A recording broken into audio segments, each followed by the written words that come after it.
宝丰美食第2站邓家羊肉冲汤，据说是全国这个。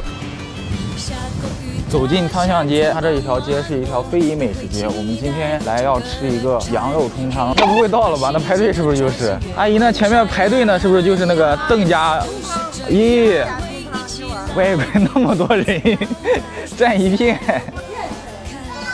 啊！排队。他们这儿开了新店啊，新店正在装修中。我们排了一个队，买完冲汤之后来这边买烧饼。大哥，你们是从哪过来吃的？我们现场的，我们一般不过来。平山冲汤，羊肉冲汤，这个应该是没有能比上在家的。你有病！6块钱，2块钱一个。你看这人多得不得了，里面排这么多，外面还有这么多人在等。来150，这是30肉是吧？肉是要2份，一个20，一个30，都带走。然后要一个。看一下，这肉特别的多，是羊肚的，把这个馍先泡进去，来口汤。这一顿早餐真的是险些吃成午餐。它这个锅盔馍非常的筋道，泡到这个汤里面之后，皮还是筋的。羊肉加羊肚，来一口。太过瘾了。泡锅盔饼子。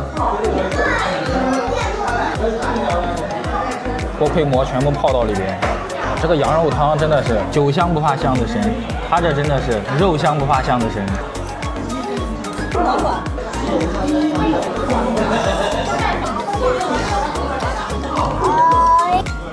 再泡个饼，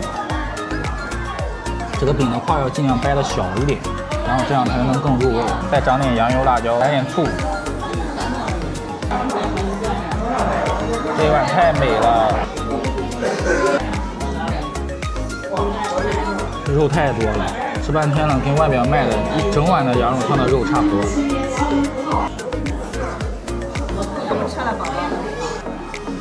汤巷街的羊肉冲汤果然名不虚传，人太多了，而且它的味道就很新鲜。它不是拿罩例直接放到汤里面去滚的，而是下面铺葱花，上面放羊肉和羊杂那些东西，一直用滚烫的羊肉汤再冲那个羊肉，最后再往里面添汤，放上调料啊这些东西。来宝丰一定要吃它的镇县之宝羊肉冲汤。